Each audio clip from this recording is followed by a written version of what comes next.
Nah, kalau kita berwudu, itu salah satu cara kita untuk menghapus, menggugurkan dosa kita. Mata, muka ini kan ada mata, ada hidung, dan lain sebagainya. Kemudian telinga, itu gugur bersama dengan tetesan terakhir dari wudu. Dan terus wudu ini bukan hanya sekedar ibadah yang untuk menggugurkan kewajiban, Ibu.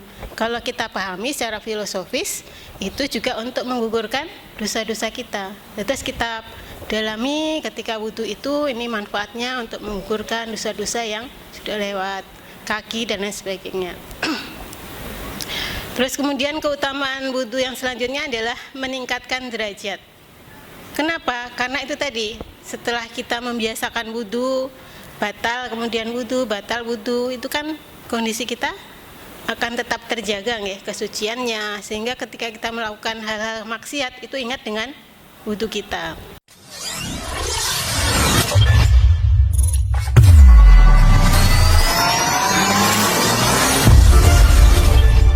Nama malih, sholat wajib nama berwudu?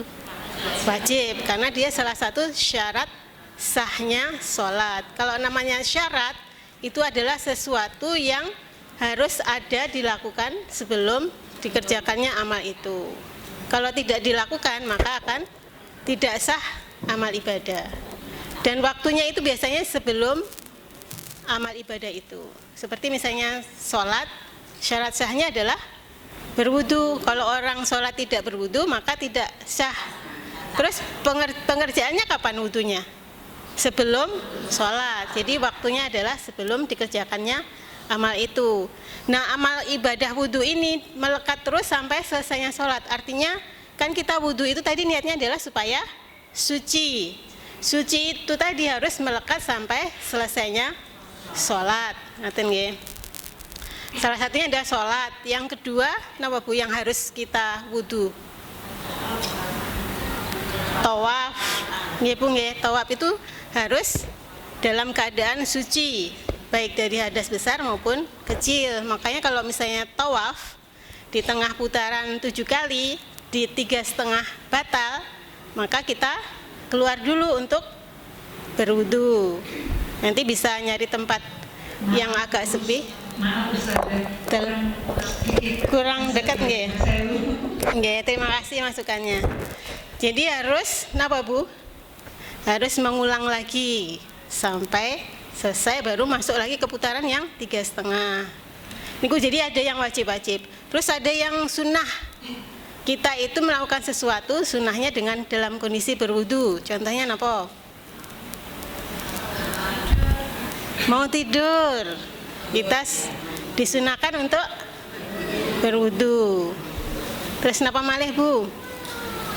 Memegang atau membaca kitab-kitab ulum syar'i. Terus misalnya jenengan pegang kitab tafsir, kan tidak full mushaf Al-Qur'an, maka itu disunahkan.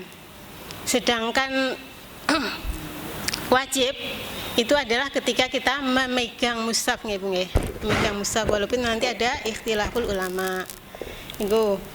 Terus dasar hukumnya waktu itu sudah saya sampaikan juga terkait hukum wudu itu. Yang pertama dari dalil Al-Quran, yaitu surat Al-Ma'idah ayat 6.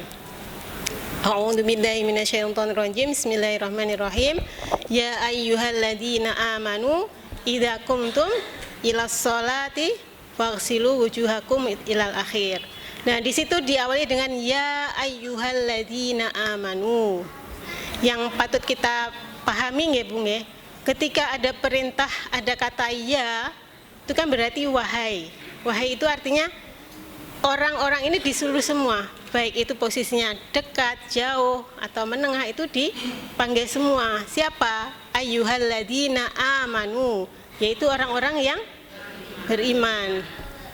Jadi kalau ada orang yang di hatinya tidak ada iman, maka tidak disuruh. Maka ketika kita wudu, yang harus kita tanyakan juga adalah hati kita, nggih. Apakah masih ada iman di hati kita, sehingga kemudian kita melakukan ibadah sholat yang sebelumnya diawali dengan berwudu.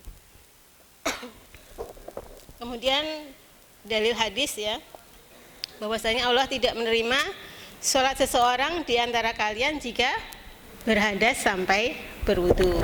Itu. Nanti insya Allah dibanyakin ke tanya jawab, mohon ya Bu. Terus keutamaan berwudu, yang pertama adalah menghapus dosa. Jadi setiap tetes air wudu yang membasuh anggota tubuh diyakini bisa menggugurkan dosa yang dilakukan oleh anggota tubuh tersebut.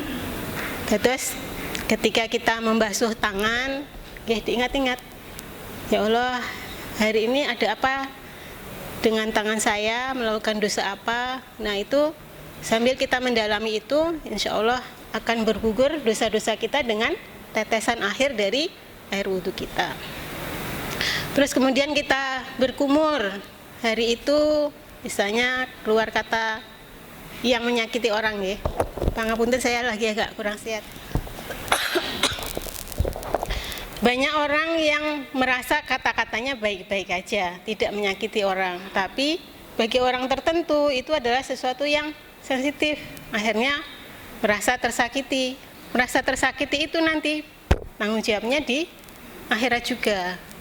Nah, kalau kita berwudu, itu salah satu cara kita untuk menghapus, menggugurkan dosa kita.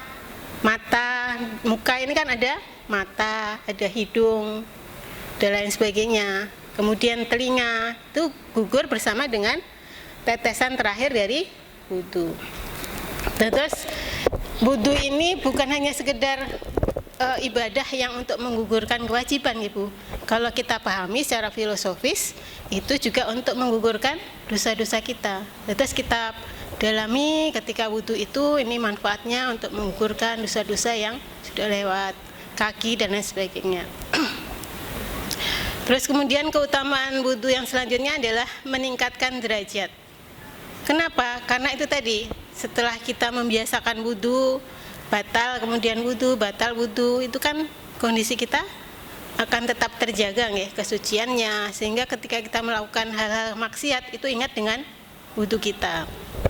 Wong pas gosok gigi aja ya Bu ya, selesai gosok gigi, terus kemudian ditawari makanan, kita biasanya bersikatan eman-eman gitu ya kalau ditawari makanan. Nah ini kita melakukan wudu, melakukan dosa kan otomatis kita mikir-mikir juga gitu. Jadi salah satu kenapa kita wudu, efeknya adalah supaya menahan diri kita dari kemaksiatan. Betul Ibu nggih? Kemudian keutamaan yang lain adalah cahaya di akhirat. Ini banyak hadis yang terkait bahwasanya yang membedakan antara umat Muhammad dengan umat yang lain adalah dilihat dari apanya Bu? Dari bekas wudunya. Nah kan Rasulullah ditanya, bagaimana panjenengan tahu kalau itu umatnya panjenengan?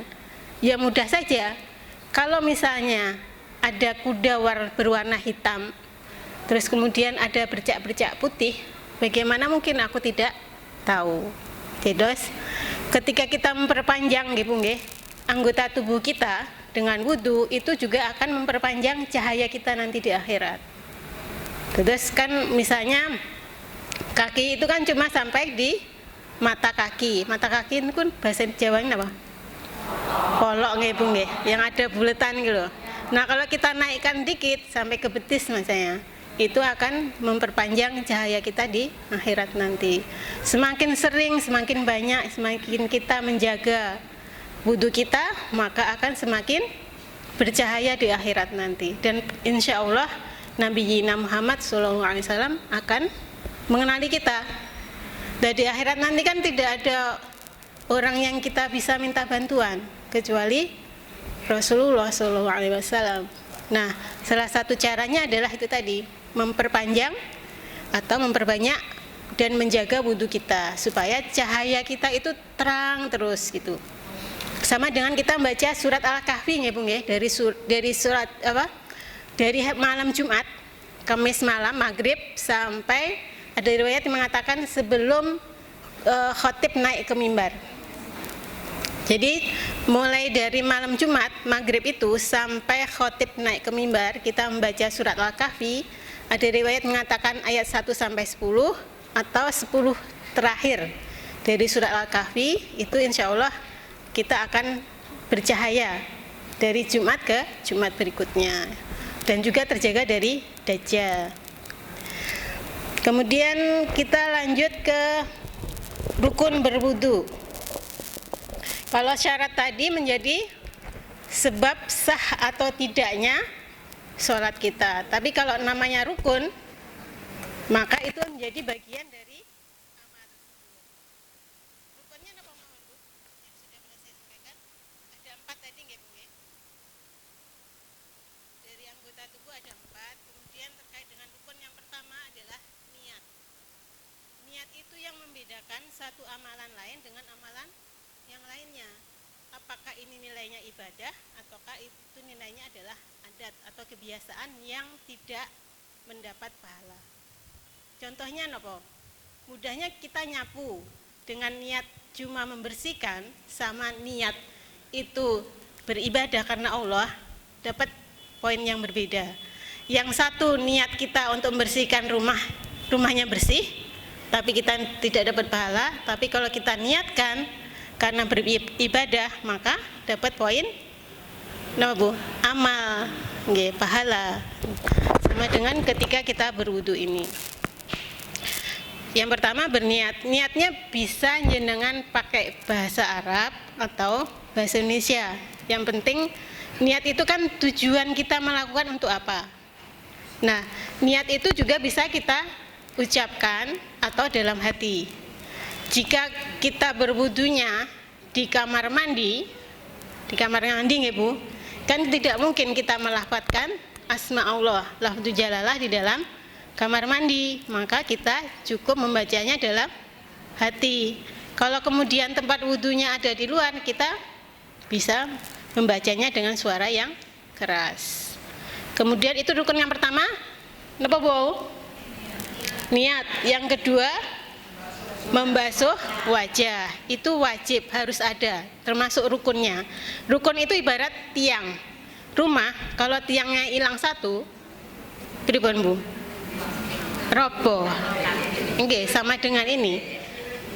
Daya artinya ya dianggap ya harus mengulang lagi. Jadi kalau misalnya kita berwudu, kok lupa tidak berniat atau lupa tidak membasuh wajah, atau nanti ada 6 ya, itu sama dengan kita tidak melakukan wudu. Artinya apa? Harus mengulang lagi dari awal. Oke. Yang pertama tadi niat, yang kedua adalah membasuh wajah. Wajah niku pundi mawon?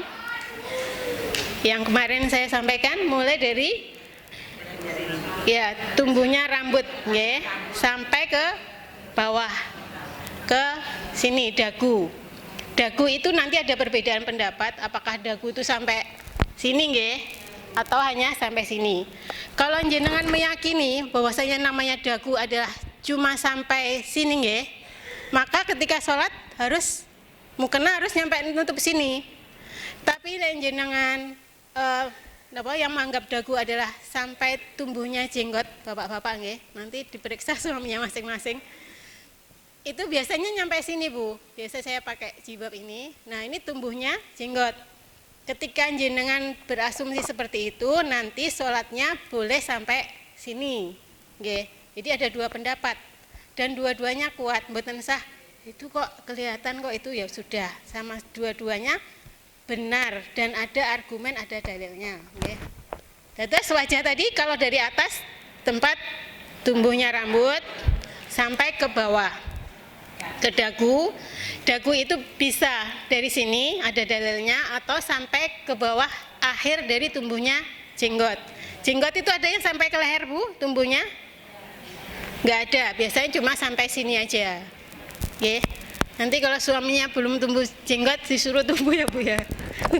Untuk apa? Supaya saya tahu batasannya sampai mana pakai jilbab atau mukenanya. Itu yang kedua. Yang kedua apa mau tadi Bu? Membasuh wajah. Kemudian yang rukun ketiga, nah Bu? Membasuh kedua tangan sampai siku. Makanya di ayat surat Al-Maidah tadi mulai dari tangan dulu baru ke siku.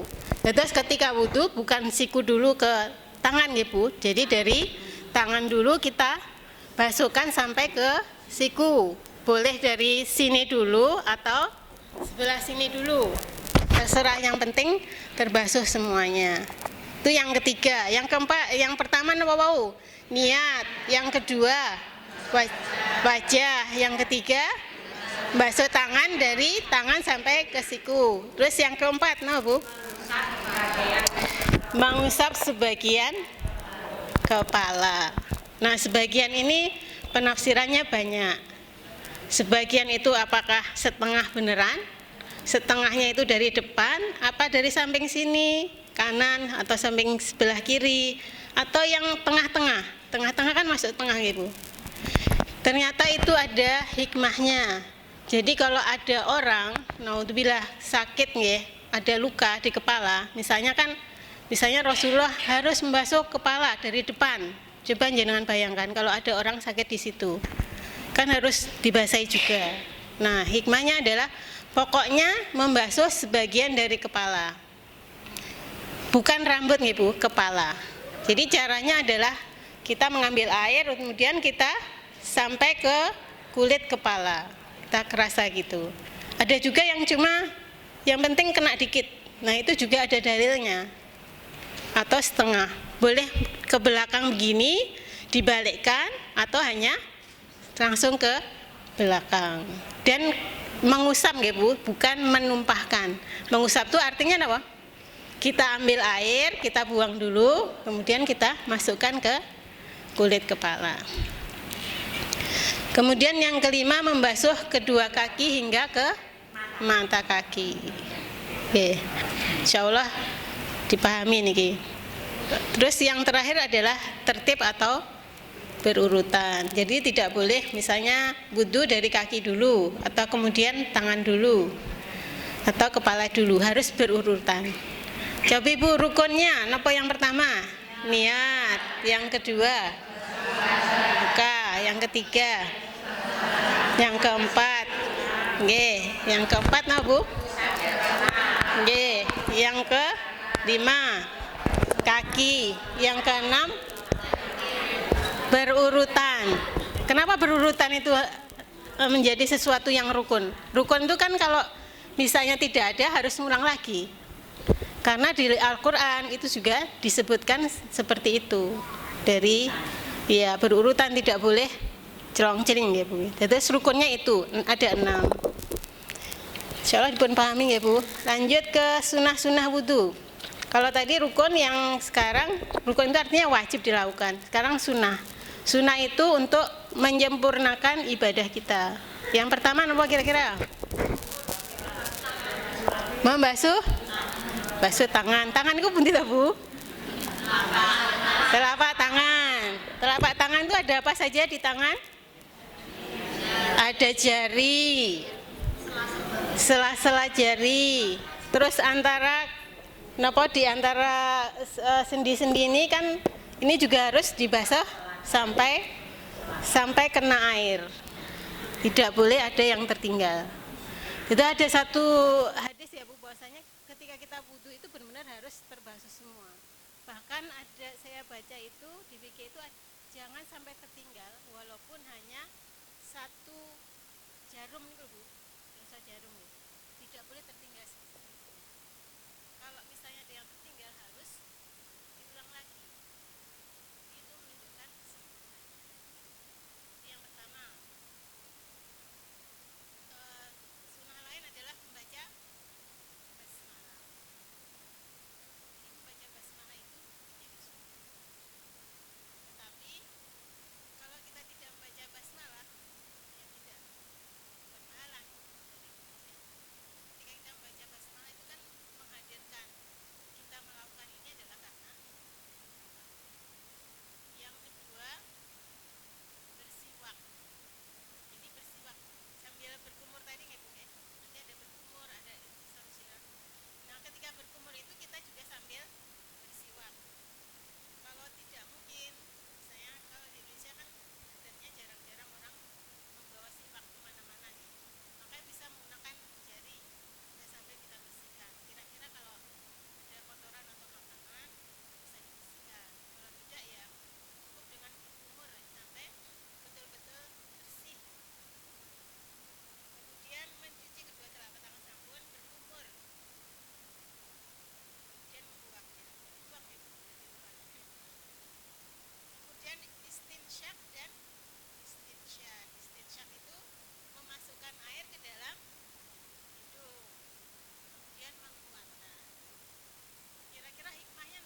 Kemudian mengusap kedua telinga, ini juga termasuk sunnah. Ini yang terpenting ibu-ibu, hemat air. Sunnah selanjutnya adalah hemat air dan mualah. Rasulullah itu dalam satu riwayat untuk mandi besar nih Bu, mandi besar bukan berwudu, itu 2,75 liter mandinya beliau. Kira-kira pripun? 2,75 liter itu Rasulullah mandi besarnya, bukan buat berwudu loh Bu. Cobi pripun nggih Bu? Caranya. Ya ternyata ya bisa gitu. Padahal Rasulullah itu rambutnya juga panjang guys. Nah itu sunnah juga untuk berhemat air. Jadi logikanya adalah wudu aja kita disuruh menghemat air, apalagi yang lainnya. Apalagi kalau buat cuci piring itu sambil nyabunin kerannya dibuka, itu masuk menghemat namanya.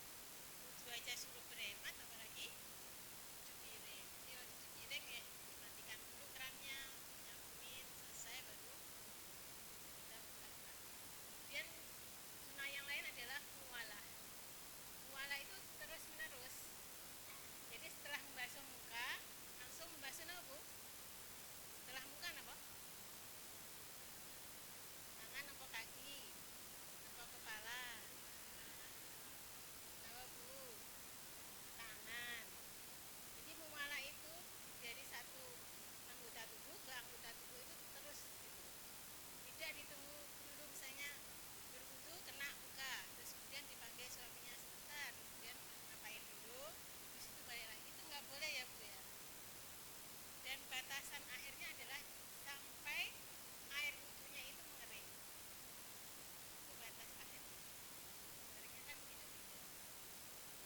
Itulah sunnahnya. Kemudian tata cara ampun ya, kita sudah pernah bahas, tidak usah. Sekarang syarat wajib dan syarat sah dari wudu. Syarat wajib, siapa saja yang disuruh untuk berwudu? Yang pertama, dia seorang muslim, dia beragama Islam. Itu jadi yang pertama. Kemudian sudah balik dan berakal. Sudah balik dan berakal. Apakah ada orang yang balik tidak berakal? Ada. Maaf, orang gila, terus kemudian orang yang tidur, anak kecil, itu semuanya terbebas dari kewajiban syariah. Maka orang-orang seperti ini tidak ada kewajiban untuk melakukan syariah. Anak kecil tidak diwajibkan untuk sholat, tapi kita wajib. Orang gila kita suruh sholat, tidak ada kewajiban. Sama dengan orang yang pingsan, itu kan ilahnya atau sebabnya sama, yaitu sama-sama hilang akalnya, tidak berakal. Diwajibkan untuk kemudian tidak dalam keadaan haid dan nifas. Kemudian tersedia air atau alat bersuci. Kalau tidak ada air berarti nih kita tayamum nih. Sekarang syarat sah. Syarat sahnya berwudu. Dan ini menentukan keabsahan wudu. Ini menurut mazhab Syafi'i ya Bu ya, karena kita sebagai penduduk orang Asia Tenggara itu biasanya ke mazhab Syafi'i. Yang pertama, air yang digunakan harus suci dan mensucikan. Ini mafhum insya Allah, bahwasanya airnya air yang suci. Air yang suci itu kita bisa melihat dari 3 hal. Yang pertama dari baunya, tidak berbau. Kemudian rasanya tidak berasa. Dan dari kita lihat penampakannya jernih, bukan berwarna atau bagaimana. Itu berarti air itu tersebut bisa kita air seember, kecemplungan sabun 1 liter, kira-kira berubah jadi air sabun apa air ini Bu? Air sabun. Itu sudah berubah baunya, rasanya dan penampakannya, warnanya. Maka itu tidak sah untuk berwudu. Kemudian syarat yang lain adalah tidak ada penghalang air ke kulit. Nah, ini ibu-ibu perlu diperhatikan. Ketika kita berskincarean atau bermake up, kira-kira make upnya atau skincare-nya ini menembus apa tidak ke dalam kulit? Itu harus benar-benar kita perhatikan. Atau kita misalnya sedang apa terus kesenggol cat ngoten nggih Bu nggih, tangan kita, maka itu harus kita bersihkan.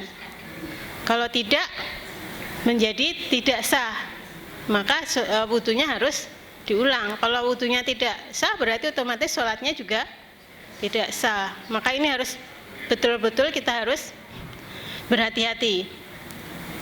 Kemudian membasuh anggota wudhu secara merata. Ini tadi ya, benar-benar harus merata Bu. Tidak boleh ada yang tertinggal di antara anggota tubuh kita, terutama yang rukun, yang 4 tadi ya. Wajib anggota tubuh yang wudhu apa mohon Bu? Muka, tangan, kepala, dan kaki. Ini benar-benar tidak boleh tertinggal walaupun seujung jarum. Kalau ketahuan maka itu dianggap tidak sah. Kita harus mengulang lagi wudunya, harus merata. Kemudian menurut Imam Syafi'i juga adalah syarat sahnya wudu adalah mengetahui tata cara atau rukun berwudu. Ini benar-benar menjadi perhatian. Kenapa orang yang berilmu dan tidak berilmu itu menjadi patokan di sini? Contohnya adalah misalnya ada anjing ya Bu, yang satu anjingnya ini diajari berburu, yang satu anjing liar. Kemudian dia menangkap buruan. Misalnya dilepas terus dapat, kira-kira di hutan ada kambing nonton, nggih. Misalnya dapat kelinci lah nonton nggih. Nah, kelincinya ini diambil oleh anjing yang diajari untuk berburu. Yang satu anjing yang tidak diajari. Artinya anjing liar. Nah, 2 ini tadi yang halal kita konsumsi yang mana kira-kira? Kenapa yang diajari? Iya, kalau binatang bisa bismillah nggak Bu? Iya, maaf ya bercanda Bu. Iya, jadi binatang hasil buruan kalau diajari walaupun itu digigit anjing itu menjadi halal. Itu bedanya antara anjing yang diajari sama yang tidak, itu hukumnya beda. Apalagi kita manusia yang punya ilmu dan tidak punya ilmu tentu berbeda. Termasuk dalam hal ini Imam Syafi'i menjadikan salah satu syarat sahnya berwudu adalah memiliki ilmu dalam hal berwudu. Maka kita bersyukur pada tim untuk mengadakan kajian seperti ini, karena ini menjadi salah satu syarat sahnya dari berwudu kita. Jadi kalau kita berwudu tanpa ilmu itu bisa tidak sah Ibu ya. Kemudian tata cara insya Allah sudah nggih.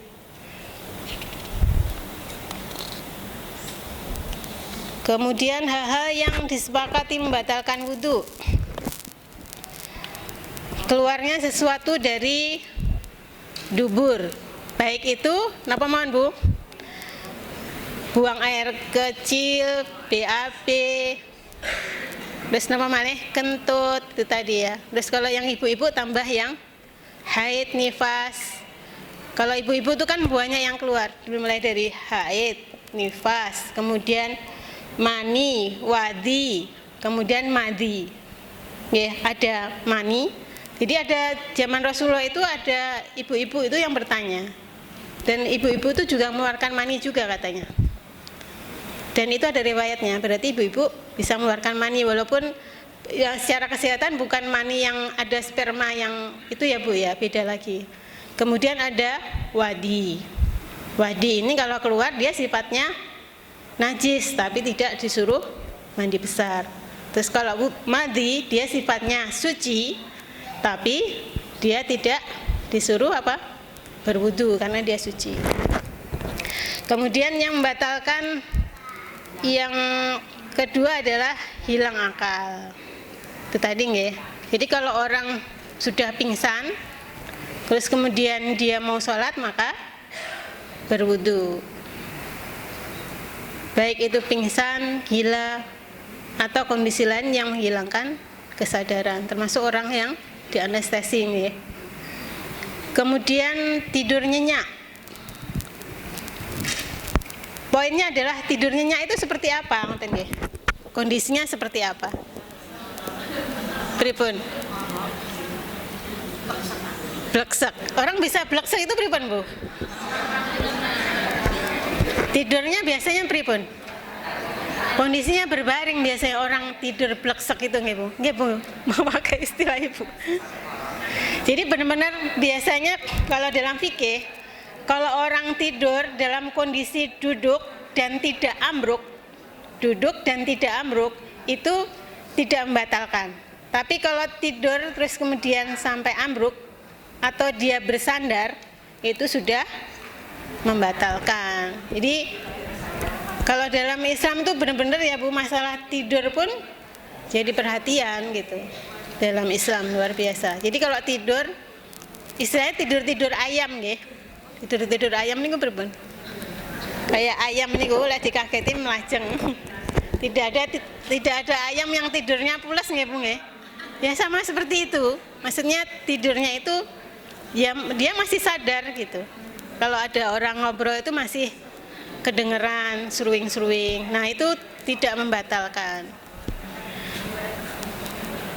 Itu yang ketiga. Kemudian yang keempat, menyentuh kemaluan tanpa alas. Baik sengaja ataupun tidak. Jadi misalnya kita nggih, maaf nggih, ketika kita habis mandi, terus kemudian kita berwudu. Boleh tidak kita berwudu dalam keadaan maaf nggih, telanjang? Boleh napa mboten? Berwudu dalam keadaan telanjang, boleh napa mboten? Apakah syarat tidak diterimanya wudu itu harus berpakaian lengkap? Tidak. Tetapi yang perlu diingat, ini kita di dalam kamar mandi loh Bu nggih. Nah, kondisinya di kamar mandi, maka tidak apa-apa. Cuma Rasulullah mengatakan sebaiknya kalian itu malu karena ada malaikat sama ada Allah. Jadi adabnya tidak apa-apa berwudu dalam keadaan niku wau. Tapi yang perlu ditakutkan adalah khawatirnya pas kita wudu dalam keadaan ngoten niku tanpa sengaja tangan kita itu kesawek ke situ. Nah, kalau kesawek kan ya otomatis batal wudu kita. Jadi sebaiknya kita tutupilah supaya untuk menghindari tersentuhnya tanpa sengaja tadi. Ten nggih Bu nggih. Ini jadi baik sengaja ataupun tidak, itu bisa membatalkan wudu. Kemudian pembatal yang itu tadi yang disepakati ulama. Sekarang yang perbedaan pendapat nggih. Yang pertama adalah bersentuhan dengan lawan jenis yang bukan mahram, laki-laki dan perempuan. Nah, ini kira-kira batal napa mboten wudune? Kalau batal alasannya napa? Nggih. Jadi makanya ini disebut ikhtilaful ulama, ada perbedaan ulama apakah bersentuhan dengan lawan jenis termasuk dengan suami kita nggih. Kalau anak laki-laki kan jelas mahram kita nggih. Nah, itu apakah membatalkan atau tidak, itu ada 4 pendapat. Jenengan reman sing pundirin. Yang membatalkan apa mboten? Yang batal. Nah, yang membatalkan ini adalah pendapat Imam Syafi'i. Terus ketika ada orang tersentuh dengan lawan jenis itu otomatis membatalkan wudu. Ini menurut pendapat Imam Syafi'i. Kemudian ada lawannya, yaitu bukan lawan nggih Bu nggih. Pendapat yang berbeda yaitu pendapat dari Imam Abu Hanifah. Ini tidak membatalkan wudu. Terus ketika kita wudu kemudian salim ke suami atau ke single orang tidak wudu. Ini menurut pendapat dari Imam Abu Hanifah. Dalilnya apa Bu? Dalilnya adalah Rasulullah ketika mau berangkat ke masjid itu mencium istrinya. Tuh, mencium istrinya di dahinya gitu nggih. Nah, itu pendapatnya. Terus kemudian ada pendapat yang ketiga dari Imam Malik namanya. Nah, beliau itu mengatakan batal wudunya jika bersentuhannya itu, maaf nggih Bu, karena merasakan lezat nikmat ketika bersentuhan itu, maka itu batal. Kalau tidak merasakan ya tidak batal. Itu menurut Imam Malik. Kalau menurut Imam Hambali beda lagi. Menurut beliau bahwasannya seseorang itu batal wudunya bersentuhan dengan yang bukan mahram jika itu dengan syahwat. Kalau tidak ya tidak masalah gitu. Nah, ini jenengan boleh mengambil yang mana saja. Empat-empatnya ada dalilnya. Misalnya di Indonesia jenengan memakai mazhabnya Imam Syafi'i. Kalau bersentuhan dengan mahramnya batal. Nanti pas jenengan tawaf kan tidak mungkin Bu, tidak bersentuhan. Pasti bukan hanya bersentuhan, sek-sekan raka-ruka-ruang ya Bu ya. Itu tidak mungkin kita tidak tersentuh. Maka kita bisa mengambil pendapat dari sinten? Imam Abu Hanifah. Kalau Imam Hambali tadi kan menyentuh, kalau syahwat berarti batal. Kalau Imam Malik kalau merasakan nikmat maka batal. Jadi ini jenengan pilih yang mana. Empat-empatnya ada dalilnya. Jangan sampai bersentuhan kok ora batal. Ya berarti beliaunya mengambil pendapat dari Imam Abu Hanifah. Tuh. Kemudian ini yang agak berbeda di Indonesia nggih, memakan daging unta. Nggih, memakan daging unta ini termasuk pembatal wudu dari beberapa pendapat ulama.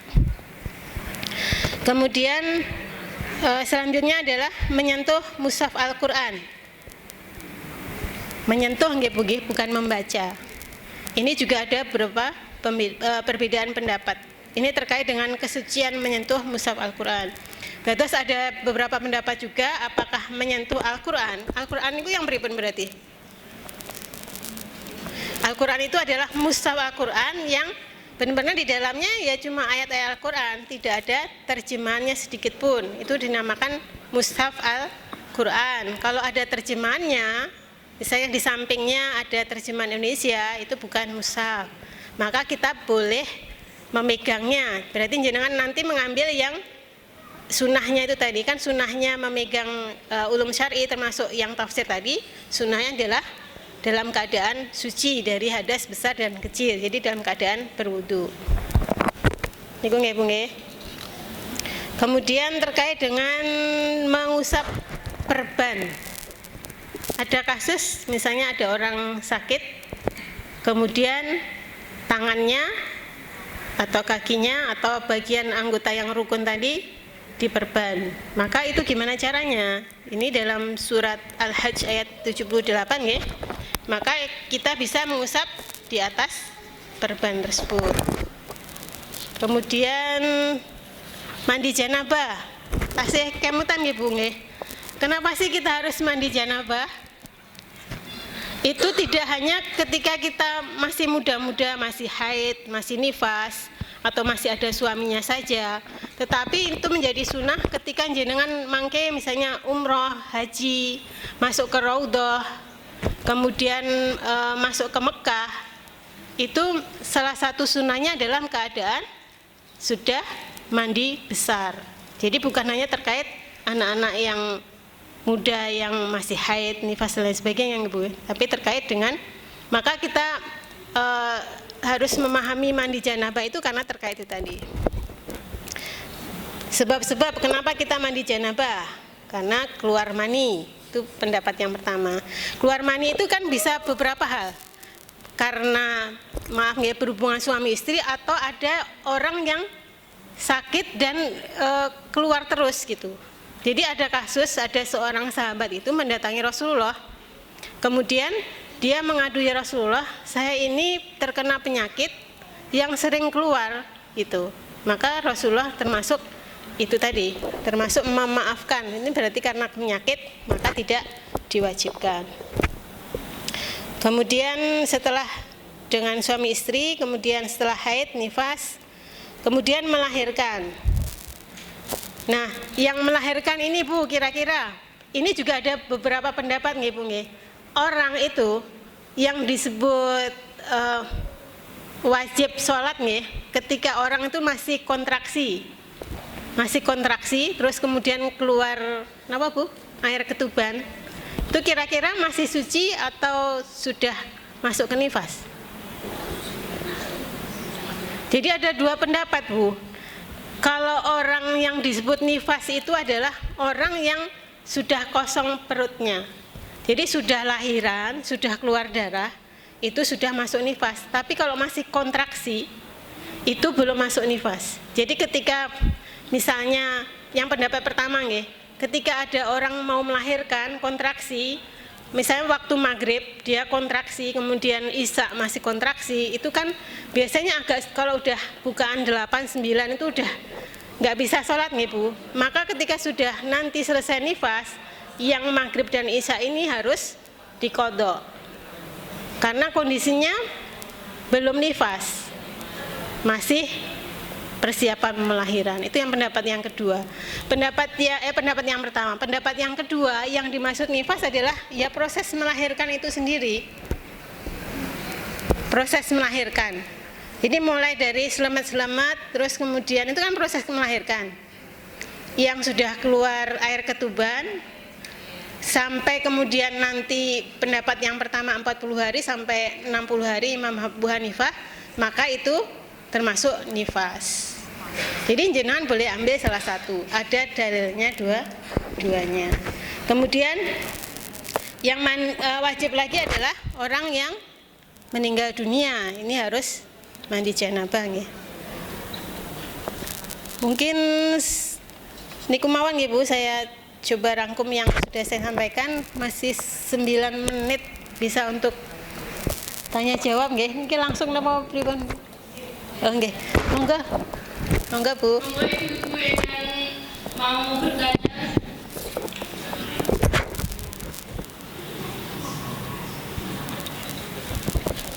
Oke, langsung mawon, monggo. Nggih. Waalaikumsalam.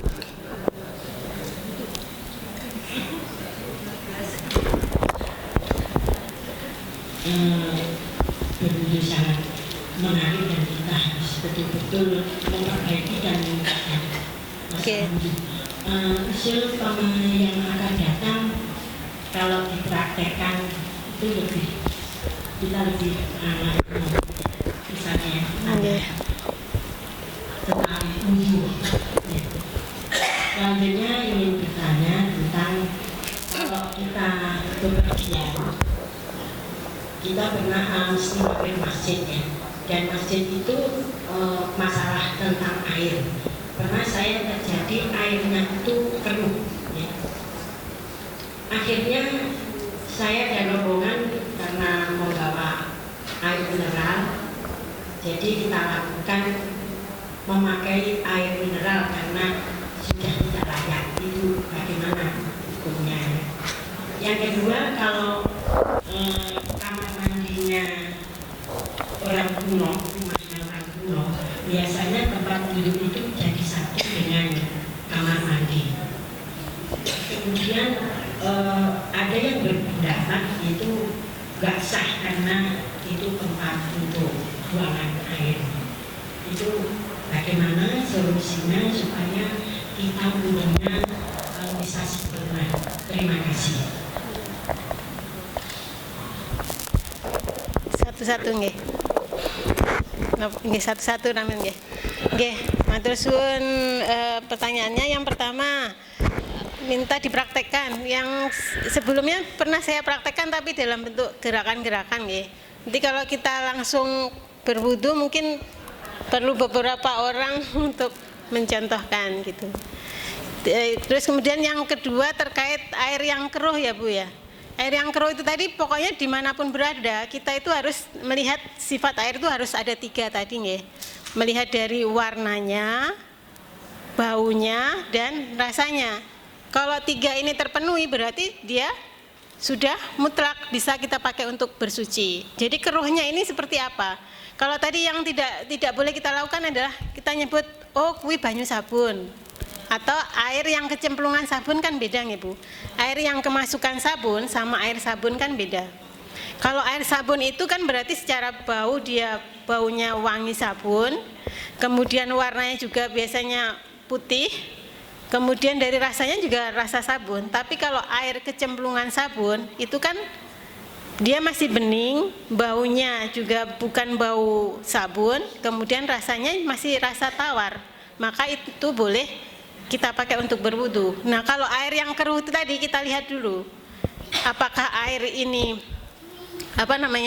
benar-benar memang dia keruh, kemudian kita tidak bisa pakai atau hanya sekedar, kan ada beberapa di daerah pantai itu airnya seperti itu ya.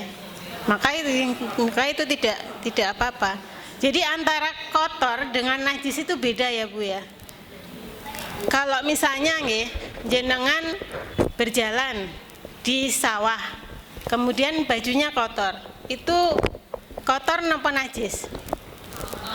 Kotor. Bisa dipakai untuk sholat? Bisa, tapi tidak beradab. Kemudian misalnya baju kita kena kotoran ayam. Ini ada dua pendapat juga. Ada yang mengatakan kotoran binatang yang bisa dimakan, bisa dikonsumsi, itu tidak najis. Tapi kalau Imam Syafi'i mengatakan itu najis. Jadi kalau misalnya baju kita kena kotoran ayam, itu tidak najis. Itu pendapat selain Imam Syafi'i ya. Kalau Imam Syafi'i itu termasuk najis. Jadi ada yang najis kemudian kotor, ada yang kotor tapi tidak najis, itu nggih. Kemudian yang ketiga wudu di kamar mandi nggih. Wudu di kamar mandi. Ya, bukan hanya zaman dulu ya, zaman sekarang juga rata-rata kondisinya adalah kamar mandi. Kamar mandi itu isinya adalah biasanya ada toilet di pojok. Terus kemudian ada keran di samping toiletnya, terus kemudian ada keran atau shower untuk mandi, ngoten nggih. Jadi ada dua tempat seperti itu. Maka dalam kondisi seperti ini dibolehkan kita untuk berwudu di dalamnya. Tetapi syaratnya kita tidak boleh melafadzkan bismillah dengan suara keras. Makanya itu kekurangannya itu. Kita kan pengennya sempurna nggih Bu nggih, melafadzkan dengan bismillah suara keras, tetapi di situ kita tidak bisa. Berdoa pun kita harus keluar dulu. Keluar kamar mandi baru berdoa. Nah, padahal ada juga riwayat beberapa sahabat itu ketika kita berwudu misalnya membasuh muka itu ada doanya sendiri. Walaupun itu bukan riwayat bukan sunnah nggih. Tetapi ada ulama yang menyuruh untuk berdoa ketika kita membasuh muka, membasuh tangan, itu ada doanya sendiri. Membasuh telinga, ya Allah jauhkanlah telingaku ini dari mendengar sesuatu yang tidak baik. Ya Allah jangan langkahkan kakiku ini, jagakan kakiku ini dari melangkah dari tempat yang bermaksiat dan lain sebagainya. Ngaten nggih Bu, semoga bisa menjawab. Barakallahu fikum.